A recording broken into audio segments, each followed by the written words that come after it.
अस्सलाम वालेकुम। आज हमने बनाई मज़ेदार से वॉन्टन, जिसके लिए हमने सबसे पहले लिया था थोड़ा सा ऑयल के अंदर हमने 1 चम्मच लहसुन का पेस्ट ऐड किया था और उसको अच्छा सा गोल्डन ब्राउन कलर आने तक पकाया।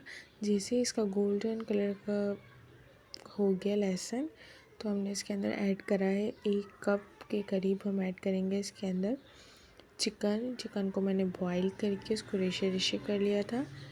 इसको थोड़ा सा अदरक लहसुन के साथ सौटे करेंगे और उसके बाद हम इसमें बाकी सब्जियां ऐड करेंगे। सब्जियों में मैंने लिया है 1 कप के करीब मैंने गोभी ली है।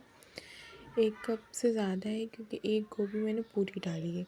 1 गोभी है, 1 गाजर है और 1 शिमला मिर्च। सब इन तीनों चीज़ों को अच्छे से बारीक बारीक काट लिया है। अब इसमें मैंने शिमला मिर्च ऐड करी है और साथ ही अब हम इसमें गाजर भी ऐड कर देंगे। और ये आधी गोभी पहले मैंने डाल दी थी, थोड़ी सी हम बाद में ऐड करेंगे। इन सारी सब्जियों को हम अच्छा सा मिक्स करेंगे। मिक्स करने के बाद मेरे पास थोड़े से स्पाइसेस हैं, वो डालने हैं और साथ ही हमने इसमें डाले हैं सोया सॉस। 3 से 4 चम्मच मैंने सोया सॉस लिया है। 3 से 4 चम्मच टमाटो केचप लिया है। अब इसमें हम डालेंगे धनिया, थोड़ा सा धनिया उसकी खुशबू के लिए।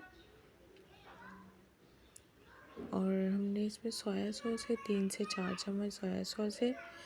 इन टमाटो केचप है, 3 से 4 चम्मच टमाटो केचप है। और ये 2 से 3 चम्मच की हरी चटनी ली है मैंने, मिर्चों के थोड़ा सा फ्लेवर लाने के लिए। आप इसकी रेसिपी मेरे यूट्यूब शॉर्ट्स में देख सकते हैं। सोया सॉस, टमाटो केचप है और जो चटनी है इसको आप अपने हिसाब से कम या ज़्यादा कर सकते हैं, टेस्ट के हिसाब से। 3 से 4 चम्मच मैंने इसमें लेमन जूस ऐड किया है। अब स्पाइसेस डालूँगी। 1/4 टीस्पून ऑरिगानो है, 1 टीस्पून नमक है, 1 टीस्पून काली मिर्चें हैं और half tea spoon chicken powder add किया है।